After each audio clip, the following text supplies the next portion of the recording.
자전거를 탈 때나 또 심지어는 오토바이를 타는 분들 가운데 헬멧을 안 쓰고 다니는 분들이 계시더라고요. 그래서 사고가 많이 나는 것 같아요.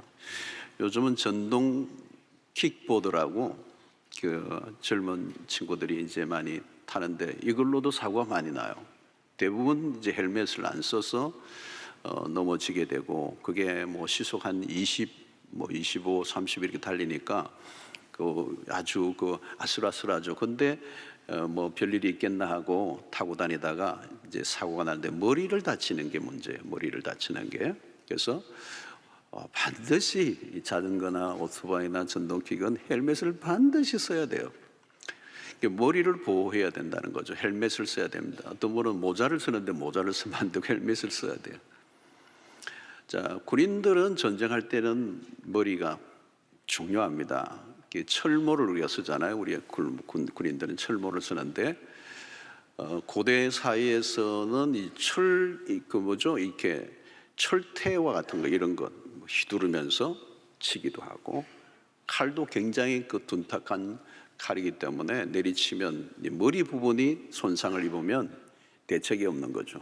끝난 거잖아요, 이 머리가. 그래서 우리가 딱딱한 머리도 웬만해서는 좀 이렇게 상처를 받지 않도록 아주 단단한 이 뼈로 둘러싸고 있죠. 이 뇌가 너무 중요하기 때문에 그렇습니다.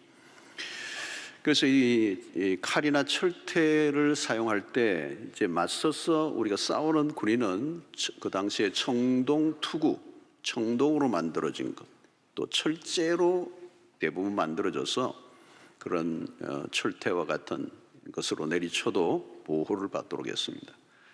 자, 오늘 구원의 투구가인데요. 구원의 투구라고 그랬습니다. 마귀가 신자의 머리를 공격한다는 거예요. 머리 부분. 자, 그러면 이 머리는 무엇을 의미할까? 우리의 마음과 생각입니다. 머리에서 우리가 생각을 하는 거잖아요. 그러니까 마귀가 공격하는 것은 우리의 생각, 우리의 마음을 공격합니다. 그러니까 영적 전쟁에서 가장 치열한 것은 생각의 부분이다. 그러니까 여러분, 이제 그렇게 생각하면 우리가 뭘 생각해야 되면, 내가 생각을 늘 하고 살잖아요. 그죠? 우리는 늘 생각을 하고 사는데 그냥 이게 생각이라고 하면 안 되는 거죠. 이 생각이 어디로부터 온 생각인가를 점검해 보아야 된다. 매 순간 별별 생각을 다 합니다. 그런데 이 생각이 크게는 세 종류로 우리에게 와요. 하나는 내 자신의 생각이 있습니다. 그냥 내가 생각하는 거예요. 내가 생각하는 겁니다. 그야말로. 그런데 어떤 것은 하나님으로부터 온 생각이 있을 수 있습니다. 하나님이 나에게 어떤 생각을 불어넣으시고, 또 하나는 뭐예요? 문제는 마귀가 심어주는 생각이 있다는 거예요. 자, 이 생각은 틀림없이 우리를 망가뜨리는, 우리를 무너지게 하고 넘어지게 하고 믿음에서 떠나게 하고 하나님으로부터 멀어지게 하고 우리에게 의심을 심어주고 불안을 심어주고 두려움을 심어주고 이렇게 하는 것이죠. 자, 이 마귀가 생각에 영향을 준다. 이것을 선명하게 확인할 수 있는 구절이 하나 있어요. 가룟유다의 배신의 장면인데, 요한복음 13장 2절에 보면 마귀가 벌써 시몬의 아들 가룟유다의 마음에 예수를 팔려는 생각을 넣었더라. 이 마귀가 가룟유다의 마음 안에 예수를 팔도록 생각을 넣었다는 거예요. 생각이에요. 그래서 가룟유다는 마귀가 준 생각을 받아들인 거예요. 그러니까 그걸 대적해야 되는데 그걸 받아들였다는 거예요. 베드로에게도 이 일이 일어났습니다. 예수님이 죽으시고 사흘 만에 다시 살아나실 것에 대해서 말씀하실 때 베드로가 결코 그런 일이 일어날 수는 안 됩니다, 이렇게 했어요. 그때 예수님이 하신 말씀이 마태복음 16장 23절입니다. 예수께서 돌이키시며 베드로에게 이르시되 사탄아, 내 뒤로 물러가라. 너는 나를 넘어지게 하는 자로다. 내가 하나님의 일을 생각하지 아니하고 도리어 사람의 일을 생각하는도다 하시고 그랬습니다. 사탄아 물러가라. 지금 베드로에게 했는데 사실 베드로가 사탄이라는 얘기가 아니겠죠. 베드로의 생각 안에 마귀가 예수를 대한 그런 십자가를 부정하는 생각을 넣어준 것입니다. 그러니까 생각이 전쟁터라는 겁니다. 그러니까 구원의 투구라고 한 것은 구원에 관련된 것에 대해서 공격을 한다는 거예요. 그러니까 구원의 문제가 흔들리도록, 마귀는 우리가 얻은 구원에 대한 그런 확신을 가지지 못하도록 한다는 거예요. 여러분, 구원에 있어서 매우 중요한 것 가운데 하나가 뭐냐면 확신을 가지는 겁니다. 확신을 가진 신앙과 확신이 없는 신앙은 다릅니다. 자, 그런데 이 확신은 구원의 문제만이 아니고 우리의 삶의 모든 영역의 중요한 부분이에요. 무엇을 하든지 확신이 없으면 이루어내기가 어려워요. 힘이 없어요. 그 동력이라고, 내 삶을 이끌어가는 동력은 사실 확신에 나오는 거예요.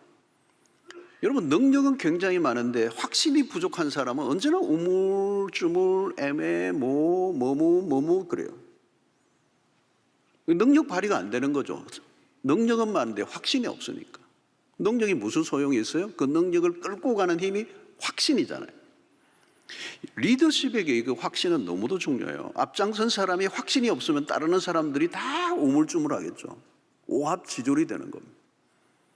오늘날은 우리가 확신의 부재 시대다 이렇게 얘기해요. 지식사회인데 반해 확신은 형편없이 떨어진 시대를 우리가 살고 있습니다. 옛날보다 우리는 다 공부를 했어요. 그래서 지성사회라고 그래요. 알고 있는 거는 많은데 알고 있는 것에 생명을 걸려고 하잖아요. 왜? 그 알고 있는 지식에 대한 확신이 없어요. 그러니까 용기 없는 지식인들이 늘어났다는 거예요. 지식과 정보의 양은 넘쳐나지만 점점 더 사람들은 소극적이고 비겁해진다는 거예요.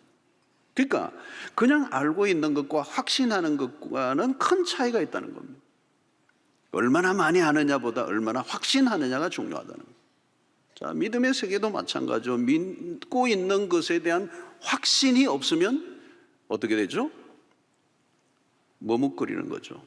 애매모호한 태도를 가진다는 거예요. 자, 여러분, 교회를 상당히 오래 다녔음에도 구원에 대해서 자신이 없는 사람들이 있어요. 그러니까 믿는 것도 아니고 안 믿는 것도 아니에요. 어디에 소속되어 있는지 애매모호한 것이죠. 알기는 알되 실천이 약한 이유는 이 확신의 부재예요. 나도 천국 들어갈 수 있을까? 난 정말 구원 받았을까? 늘 이 뿌리의 문제에 시달리다가 세월을 다 보내는 것입니다.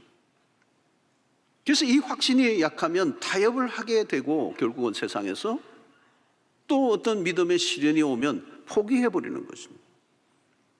활력 있는 신앙생활을 하기가 어렵다는 거예요. 그래서 신앙생활이 늘 시큰둥한 것입니다. 자, 문제는 이 확신에 있어서 확신의 근거가 더 중요해요. 근거가 확실하지 않은데 믿는 것을 우리는 미신이라고 얘기합니다. 뭘 믿는지 그 믿음의 근거가 약해. 그러니까 미신인 거죠. 애매모호한 것입니다. 또 나 혼자 확신한다 막 뽀를 떨면서 이래도 그것도 소용이 없어요. 자기 확신으로 끝나면 그 확신도 오래 가지 않아서 어떻게 될지 모르는 거예요. 확신의 근거가 중요합니다. 내가 확신을 가지자고 확신이 주어지는 게 아니라 확신의 근거가 어디에 있느냐는 거예요. 자, 오늘 우리가 구원의 확신을 가진다 할 때 그 근거는 우리에게 있지 않고 하나님에게 있습니다. 당신은 구원을 받았는가? 라고 하는 이 질문은 지금 감정 상태를 묻는 게 아닙니다. 구원의 사실에 대한 의심 없는 태도를 묻는 것입니다. 구원은 우리를 위해 하나님으로부터 주어진 것입니다. 그리고 이 구원은 하나님의 선물이죠. 그래서 예배소서 2장 8절로 9절의 말씀이 그렇잖아요. 너희는 그 은혜에 의하여 믿음으로 말미암아 구원을 받았으니 이것은 너희에게서 난 것이 아니요 하나님의 선물이라. 행위에서 난 것이 아니니 이는 누구든지 자랑하지 못하게 함이니라 그랬어요. 여러분, 구원은 우리의 어떤 것에 의해서 주어진 것이 아니라는 거예요. 만약에 우리의 행위에 따라 구원이 주어진다면 내가 열심히 할 때는 구원을 받은 것 같은데 신앙생활을 좀 소홀히 할 때는 구원을 잃어버리는 것 같은 불안감이 밀려오겠죠. 여러분, 그러나 구원은 그렇게 우리에 의해서 오락가락하지 않는다는 거예요. 자, 마귀가 노리는 게 뭐예요? 우리 자신에게 확신의 근거를 두게 하는 것입니다. 그래서 마귀는 우리 안에 부정적인 생각을 막 집어넣죠. 그래서 내가 받은 구원을 의심하게 만듭니다. 특별히 어떤 심각한 죄를 지었을 때, 아니면 과거의 어떤 죄를 자꾸 떠올리게 함으로 구원에 대한 자신감을 잃어버리게 하는 거예요. 그리고 죄책감을 계속 심어주면서 너를 봐라, 너를 봐라, 너가 어떻게 구원을 받을 수 있겠니? 너를 봐라, 너 그렇게 살고도 어떻게 구원을 받아? 근데 여러분, 우리가 누구라도 자신이 충분히 선하다고 얘기할 수 있는 사람은 아무도 없어요. 우리가 하나님 앞에서 의롭다고 자신 있게 내세울 사람이 여기 누가 있겠습니까? 그렇기 때문에 우리 자신에게 근거를 두면 구원의 확신을 가지기가 어려워요. 우리의 구원의 근거는 하나님께서 우리를 위하여 마련해 주신 그 구원의 길, 그 복음을 통하여 우리가 구원을 받을 수 있는 거예요. 그게 뭐예요? 우리의 죄를 담당하시고 그리스도께서 십자가에 죽으신 것입니다. 우리에게서는 구원의 소망이 없기 때문에 하나님이 구원의 길을 예수를 통하여 열어주신 것입니다. 그래서 성경은 뭐예요? 창세기부터 요한계시록까지 성경 전체가 얘기하려고 하는 핵심은 구원에 대한 얘기예요. 하나님의 인간을 구원하시기로 작정하시고 인간의 실패와 마귀의 방해에도 불구하고 우리를 향한 당신의 구원을 이루어내시고야 마신다. 이걸 성경이 얘기하고 있는 거예요. 그래서 구원의 확신은 여기에서 시작되는 겁니다. 하나님에게 근거한, 하나님에게 근거한. 우리의 확신은 하나님의 능력과 성품에 근거한다. 하나님은 당신의 구원 계획은 결코 실패하지 않습니다. 하나님에게는 실패가 없죠. 하나님은 구원하시기로 작정된 자는 반드시 건져내시고야 마신다는 거예요. 그래서 여러분, 예수를 믿고 내가 믿음 안에 살아가고 있는 사람들은 이제 내가 스스로 포기한다 할지라도 하나님은 당신의 백성들을, 택한 백성을 반드시 건져내고야 마신다는 게 성경이 우리에게 알려주고 있는 거예요. 그래서 요한복음 10장 28절로 29절에 보면 내가 그들에게 영생을 주노니 영원히 멸망하지 아니할 것이요 또 그들을 내 손에서 빼앗을 자가 없느니라. 그들을 주신 내 아버지는 만물보다 크심에 아무도 아버지 손에서 빼앗을 수 없느니라 그랬어요. 그러니까 구원은 철저히 하나님의 영역에서 일어나는 것이고 우리의 운명이 우리의 손에 달려있지 않고 하나님의 손에 달려있다는 것처럼 다행스러운 일이 어디 있을까 하는 것. 그래서 여러분, 이 구원에 대한 확신의 근거가 얼마나 탄탄한가. 물론 우리가 구원의 확신을 가지지 않아도 구원은 받습니다. 이 확신은 구원은 우리의 확신의 유무와 상관에 있는 게 아니라 우리의 믿음 생활에 영향을 주는 것입니다.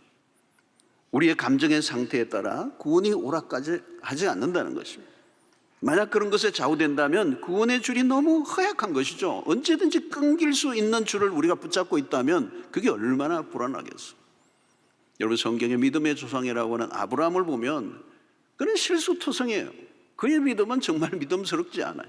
하나님의 약속을 믿지 못하고 아내의 몸종 하갈을 통해 이스마엘을 낳는 결정적인 실수가 오늘날의 중동의 저 화약고가 되고 갈등과 분쟁이 사라지지 않는 이 원인 제공을 누가 했느냐? 우리가 믿는 말하는 믿음의 조상이라고 하는 아브라함의 실수를 통해서 일어난 거예요. 초기에 아브라함의 믿음은 초라합니다. 실수가 많아요. 여러분, 우리도 마찬가지입니다. 우리의 행위로는 구원을 얻을 자격이 없어요. 그리고 실패투성입니다. 그러나 놀라운 것은 하나님은 실패하지 않는다는 것입니다. 아무리 완벽한 삶을 살아온 사람이라도 공과가 있습니다. 어느 한순간에 약해지고 무너지고 실수합니다. 그러나 하나님은 완전하신 분이시고 우리의 구원에 있어 한치의 오차도 없이 완성해 가시는 하나님, 여기에 우리의 소망의 이유가 있다는 것입니다. 그러므로 여러분, 우리는 우리 자신을 믿어서도 안 되고, 구원에 있어서 사람을 의지해서도 안 되고, 사람이 만들어낸 제도나 사상이나 종교도 의지해서는 안 되고, 오직 예수 그리스도를 믿음으로 구원 얻는 이 은혜의 복음을 붙잡는 은혜가 있게 되기를 축원합니다. 그 사도행전 16장 31절이죠. 이르되 주 예수를 믿어라. 그리하면 너와 내 집이 구원을 받으리라. 하나님을 믿고 주 예수를 믿고 그분의 약속을 믿고, 그래서 확신의 근거를 철저히 하나님에게 두라는 거예요. 하나님이 하신 일을 바라보라는, 그게 바로 하나님이 하신 가장 위대한 일이 뭐예요? 예수 그리스도의 십자가 부활의 복음. 그래서 때로는 내가 제대로 못 살아도 죄책감이 짓누를 때 자신의 죄를 깨닫고 어린 양의 피로 죄 씻음을 받고 용서함을 얻는 경험을 가진다면 우리의 구원을 흔들 자가 없는 줄로 믿습니다. 자, 그런데 여기서 우리가 한 가지 점검할 게 있어요. 거짓된 구원의 확신을 가져서는 안 된다는 거예요. 거짓 확신. 이게 뭘 말하죠? 너무 쉽게 구원의 확신을 가지는 것은 위험하다는 거예요. 내가 가진 확신이, 구원의 확신이 진짜인가 아닌가를 검증해 보라는 거예요. 구원이 무엇인지도 모르고 내가 받았다라고만 말해서는 안 된다는 거예요. 확신을 가지지 않는 것도 문제이지만, 그렇게 오랫동안 교회를 다니면서도 구원의 확신을 가지고 있지 않으면서 다니는 것도 문제이지만, 거짓 확신을 가지고 있는 것도 더 큰 문제예요. 여러분, 어떤 것이 거짓된 확신입니까? 거짓인지 진짜인지 구별하는 것은 쉽지 않은 일입니다. 자신은 구원을 받았다고 하는데 정작 여전히 그의 삶을 보면 육적으로 살아가고 구원받은 자로서의 삶은 전혀 보이지 않는 사람들. 그래서 마태복음 7장 21절의 말씀, 나더러 주여 주여 하는 자마다 다 천국에 들어갈 것이 아니오 다만 하늘에 계신 내 아버지의 뜻대로 행하는 자라야 들어가리라. 여러분, 이런 구조는 다른 사람을 판단하는 것으로 사용해서는 안 돼요. 자기 자신에게 한번 적용해 보라는 거예요.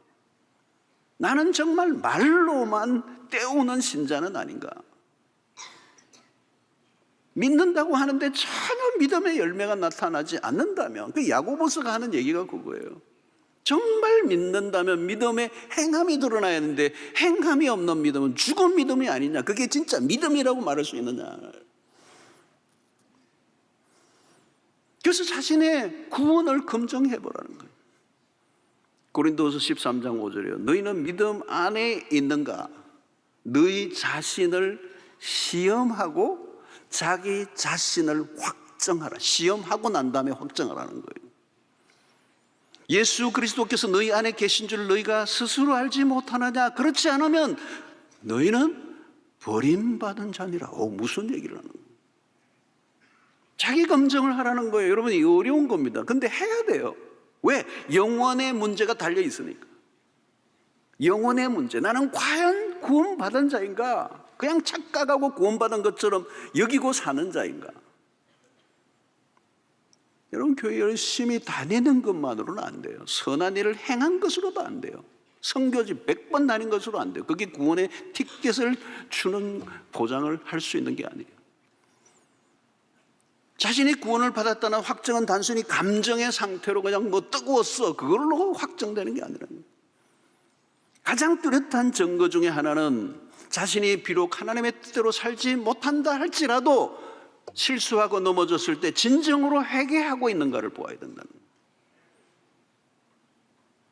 그러니까 유사 그리스도인인지 그리스도인인지, 내가 진짜 구원받았는지 안 받았는지는 죄에 대한 태도를 보면 알 수 있다는 거예요. 여전히 죄는 짓죠. 근데 죄가 이전에 지을 때 내가 짓는 죄와 예전엔 죄를 짓는 걸 즐겼어요. 이제는 죄를 미워해요. 그런데 어쩔 수 없이 죄를 지을 때가 있다. 그때 뭐예요? 우리는 죄에 대한 탄식이 일어나야 돼요.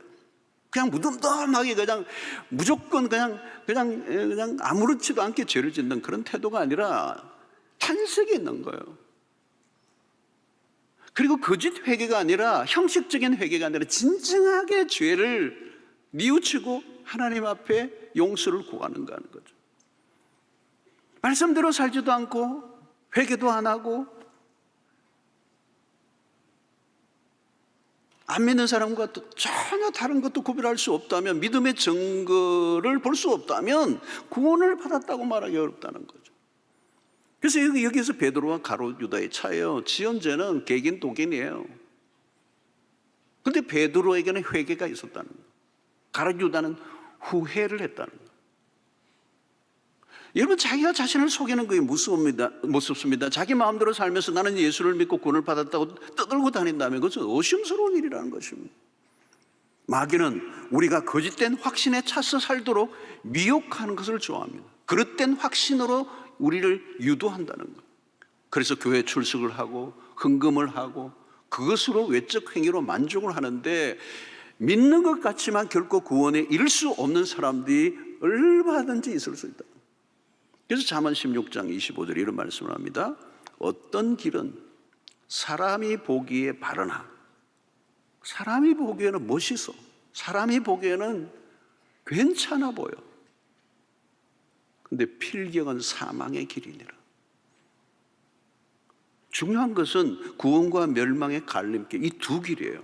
그래서 마태복음 22장 14절에 청함을 받은 자는 많되 택함을 입은 자는 적으니라. 모두가 다 구원을 받는다는 게 아니라는 거예요. 자신이 신자라 자처하더라도 하나님의 나라에 속하지 않은 사람이 많다는 것입니다. 교회에서는 누구보다 열심히 사역을 하는 사람이라도 마지막 날에 하나님이 나는 널 모른다 하실 수 있다는 얘기예요. 그러니까 자기를 검증하라는 거예요. 그래서 이 확신이 거짓된 확신이 아니고 참된 확신인가를 확인해 보라는 거예요. 사랑하는 성도 여러분, 우리의 삶의 가장 중요한 주제는 구원의 문제입니다. 나는 구원을 받았는가? 이 질문보다 더 중요한 질문이 우리에게 존재할까? 이 질문을 진지하게 물어보아야 돼. 나는 구원을 받았는가? 언젠가 하나님이 정의의 칼을 높이 드실 때 그 앞에 심판을 내가 면할 수 있는가? 여러분, 구원은 작은 주제가 아니에요. 어마어마한 주제예요. 천하를 다 가져도 구원을 받지 못했다면 무슨 의미가 있겠어요? 마태복음 16장 26절에 사람이 만일 온 천하를 얻고도 제 목숨을 잃으면 무엇이 유익하리요? 사람이 무엇을 주고 제 목숨과 바꾸겠느냐? 죄로 인하여 실패한 인간에게 절실한 것은 구원입니다. 그래서 우리가 정기적으로 건강검진을 하는 것처럼 건강검진을 할 때마다 암인지 아닌지, 왜? 죽음을 가져오는 문제니까 초미의 관심사죠. 암이면 어떡하나? 암이면 몇 끼냐? 얼마나 더 살 수 있느냐? 예민해지죠. 여러분, 그것보다 더 중요한 게 있어요. 나는 구원을 받았는가요? 영생을 얻었는가 하는 겁니다. 교회 봉사를 얼마나 했느냐, 무슨 직분을 가지고 있느냐가 중요하지 않다는.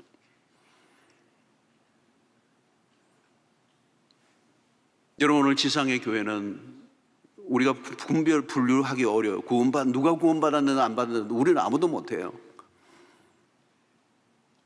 그러나 성경은 말합니다. 양과 염소가 갈리워지는 날이 온다는 거. 마태복음 25장 31절 33절이죠. 인자가 자기 영광으로 모든 천사와 함께 올 때 자기 영광의 보좌에 앉으리니 모든 민족을 그 앞에 모으고 각각 구분하기를 목자가 양과 염소를 구분한 것 같이 하여 양은 그 오른쪽에 염소는 왼편에 두리라. 분류하는 날이 온다는 거예요.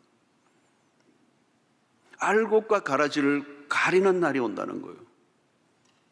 지상에 있는 동안에는 알곡과 가라지가 비슷해 보여요. 그래서 뽑을 수가 없어요. 그냥 가만히 두어라. 가만히 두어라. 어째 가라지를 뽑다가 알곡을 뽑을까?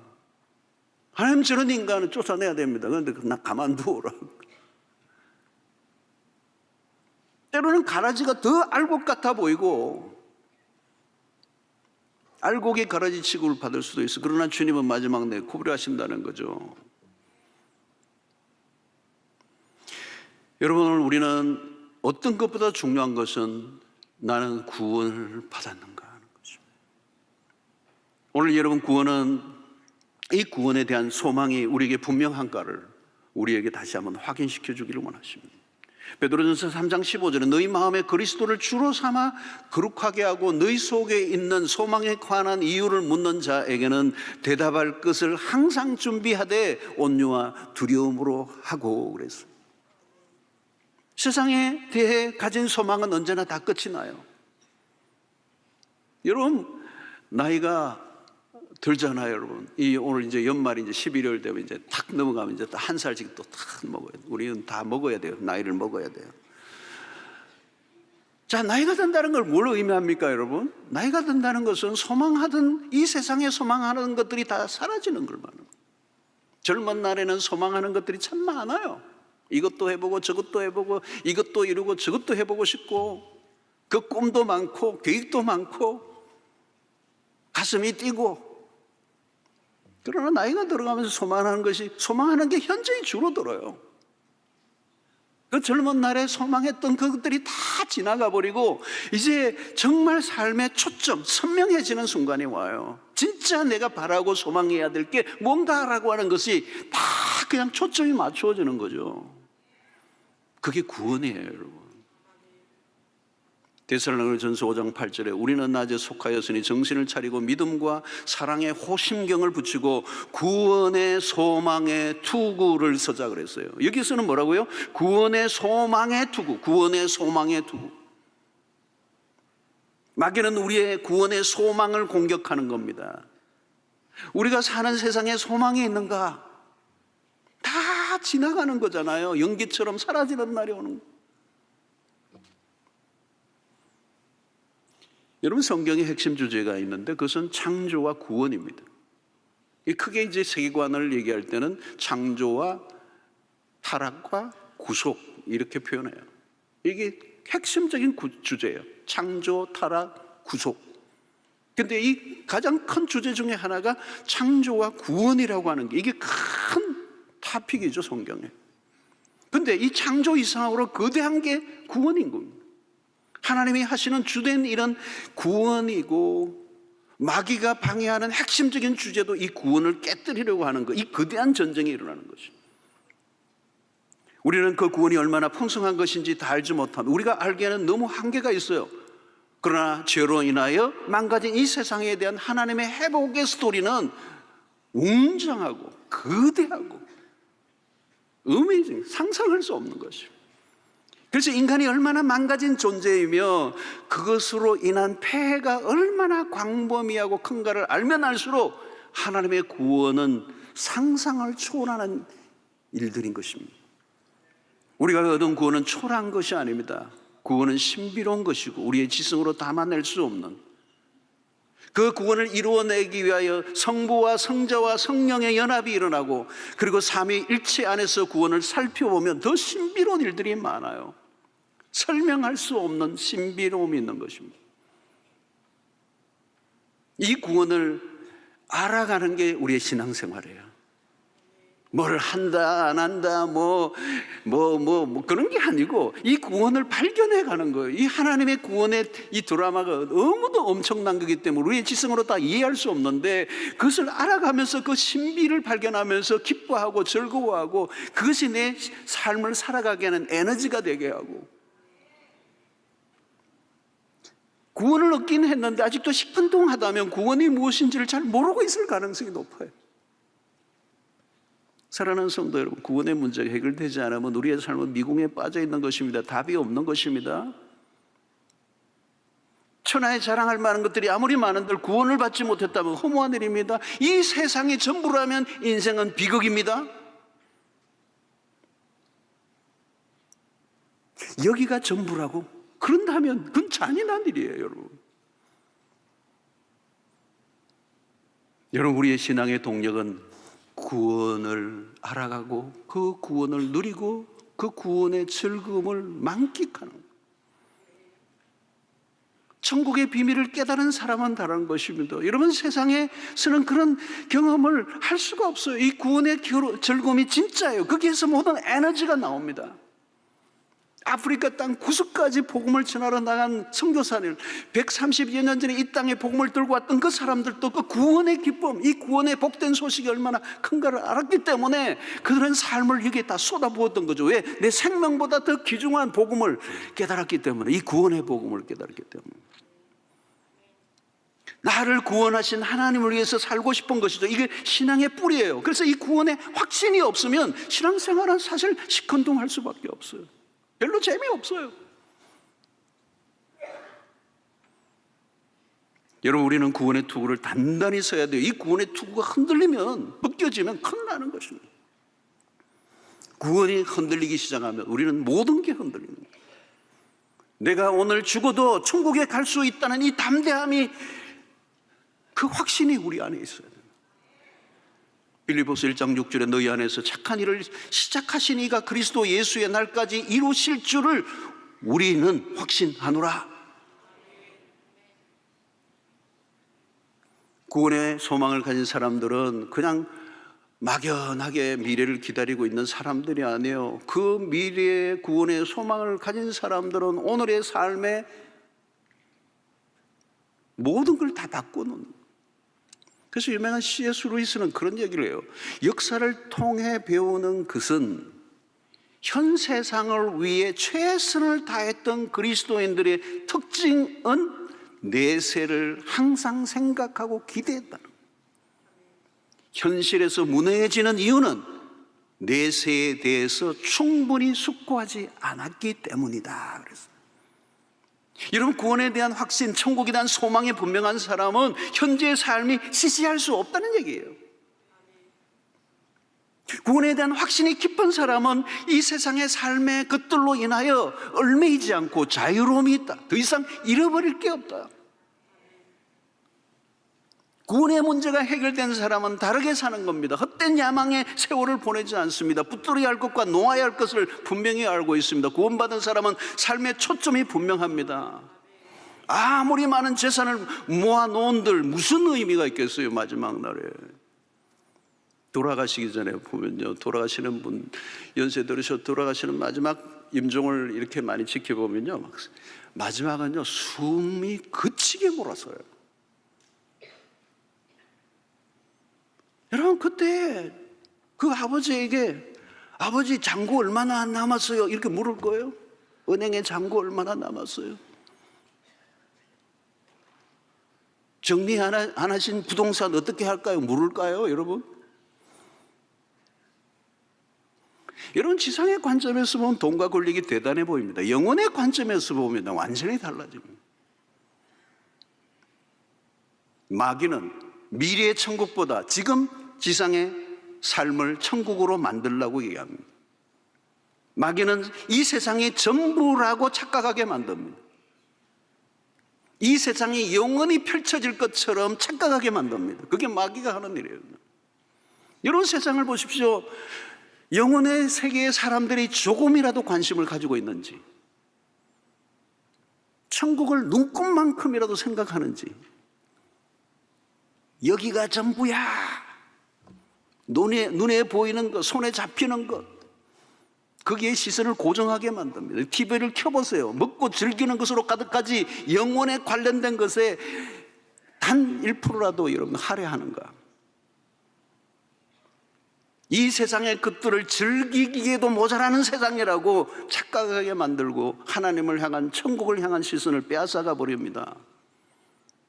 여러분, 영혼을 놓치면 그 순간 인간은 속물이 될 수밖에 없어요. 그래서 마귀가 단골로 사용하는 시험 3가지, 육신의 정욕, 안목의 정욕, 이생의 자랑. 신기한 것은 그토록 모든 것을 다 갖추어도 만족이 없어. 행복하지 않아. 돈은 삶을 편리하게는 하지만 인간의 고통을 제거해 줄 수 없다는 사실. 이 세상은 천국이 없습니다. 아무리 가져도 갈증은 사라지지 않습니다. 더 목이 마릅니다. 그것이 구원받지 못한 자의 삶의 형편입니다. 사람들은 행복이 구원인 줄 착각합니다. 그래서 죽도록 행복을 추구합니다. 그런데 그 행복은 신기루예요. 속지 마십시오. 마귀의 속삭임에 넘어가지 마십시오. 구원은 인간이 만들어낼 수 있는 게 아닙니다. 유토피아는 존재하지 않습니다. 파라다이스도 없습니다. 하나님이 천국을 약속하신 이유는 세상에 천국이 없기 때문에, 우리에게 주어진 구원은 그래서 우리 안에서 날마다 커져가야 하는 것이죠. 그래서 신앙생활이란 이 구원을 경험해 가는 삶이에요. 여정이에요. 그리고 미래의 천국에만 들어가는 게 아니라 현재의 시간에 하나님의 나라를 경험하는 것, 그 하나님의 나라를 경험한다는 건 딴 게 아니라 하나님의 다스림을 받는 삶을 살아갈 때 그 다스림이 늘어날수록 하나님의 나라가 내 안에서 커져가는 거예요. 그래서 말씀에 순종하면 할수록 구원의 기쁨이 또 점점 커져가고 내 마음의 안식이 더 넓어져가고 나를 얽매고 속박하던 것들로부터 자유로워지게 되고 하나님과의 관계가 깊어질 때 삶이 풍성해지게 되는 것, 그것이 바로 구원을 누리는 삶이라는 것입니다. 사랑하는 성도 여러분, 잘 죽는 사람은 잘 사는 사람이에요. 잘 산 사람이 잘 죽어요. 서로 연결되어 있습니다. 삶과 죽음이 분리된 게 아니에요. 같은 선상에 놓여 있어요. 삶은 삶이고 죽음은 죽음이 아니에요. 잘 산 사람이 잘 죽어요. 잘 죽은 사람, 잘 죽는 사람은 잘 산 사람이에요. 구원은 잘 사는 것만이 아니라 잘 죽는 것을 포함하는 것입니다. 영혼의 문제가 해결되지 않으면 삶은 불안하고 죽음은 두려움이 되는 것이죠. 그러나 미래의 천국이 점점 눈앞에 커져오면 우리는 이 세상에서 이기는 삶을 살게 되는 것입니다. 우리를 낙심하게 하고 절망하는 것들이 없어요. 비록 고난을 당해도 고난 속에 신비가 보여집니다. 천국의 소망이 흔들리지 않습니다. 소망이 분명하면 낙심하지 않습니다.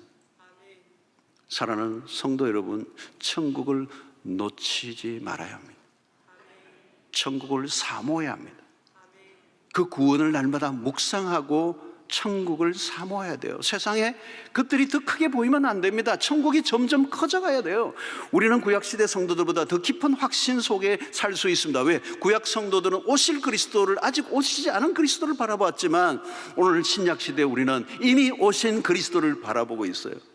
뿐만 아니라 우리 안에 계신 성령께서 우리 안에 확실한 증거, 그리스도를 알게 하시고 확신하게 하시는 이 은혜 속에 살고 있기 때문에 더 이상 의심할래야 의심할 수가 없는 것입니다. 우리에게 주어진 구원은 결코 실패하지 않고 완성될 것이다라고. 그래서 로마서 8장 38절로 39절에 바울은 이렇게 고백해요. 마지막 부분이죠. 로마서 8장의 마지막 부분에 내가 확신하노니 사망이나 생명이나 천사들이나 권세자들이나 현재일이나 장래일이나 능력이나 높음이나 깊음이나 다른 어떤 피조물이라도 우리를 우리 주 예수 그리스도 안에 있는 하나님의 사랑에서 끊을 수 없으리라 그랬어요. 이 바울의 확신이에요.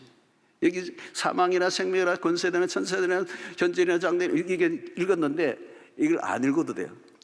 어떤 것이든 anything, 어떤 것이든 우리 주 예수 안에 있는 하나님의 사랑에서 끊을 수 있는 게 아무것도 없다. 우리의 구원이 그렇게 확실하다는 거예요. 그러므로 여러분, 구원이 없는 자처럼 살아가지 마시기를 바랍니다. 세상과 하나님 사이를 오락가락하지 마시기를 바랍니다. 애매한 신앙을 거부하시기를 바랍니다. 여러분, 이 세상이 전쟁터 같은 세상이잖아요. 여러분, 지금도 전쟁이 끊임없이 일어나고 이 한반도도 전쟁의 위협이 지금 도사리고 있잖아요. 여러분, 남북 관계가 지금 완전히 차단되고 무슨 일이 일어나는지 아무도 몰라요. 그리고 우리의 삶의 현장으로 들어가 보아도 오늘 이 국가적으로나 개인적으로나 우리 사회적으로나 모든 현안들을 밀고 들어가 보면 이 삶에 우리 안에 안식이 어디 있어요, 여러분? 어떤 경우는 지옥 같은 세상처럼 보일 때도 이 세상에 답이 없어. 이 세상에 어디에도 우리를 구원할 것이 없어요. 구원이 없다면, 만약에 하나님이 우리가 허락하신 이 구원이 없다면 상상할 수 없는 일이죠, 여러분. 그러므로 여러분, 하나님만이 우리의 구원이 되신다는 거예요. 그리스도만 구원자이시다라고. 우리는 믿을 만한 진리를 믿고 있고 신뢰할 만한 분을 신뢰하고 있다는 것이야말로 얼마나 감사한 일인 거예요. 사랑하는 성도 여러분, 이 하나님이 허락하신 예수 그리스도 안에서의 구원에 흔들림 없기를 바라고, 힘들고 어려운 세상이지만 이미 이루어진 구원에 감사하고, 그 구원을 누리고 그 구원을 살아가고 그 구원이 완성될 날을 소망하면서 오늘 힘들고 거친 이 세상 속에서도 설명이 안 되고 이해가 안 되고 복잡 미묘하고 그리고 환난과 시련과 고통이 끊임없이 일어나는 이 세상 속에서도 낙심하지 않고 끝까지 욥처럼 우리를 정금 같게 하시고, 내가 전에는 귀로만 들었는데 이제는 눈으로 주님을 봅니다. 그리고 그의 믿음에 실패하지 않고 끝까지 그 인내로 버텨내는, 여러분 아무나 버텨낼 수 있는 게 아니에요. 소망이 있는 사람이 버텨내는 거예요. 인내하고 구원을 우리가 바라보기 때문에 인내하는 거예요. 요즘 어떤 단어가 그런 단어예요. 인내의 발효라는 단어를 하더라고요. 인내의 발효.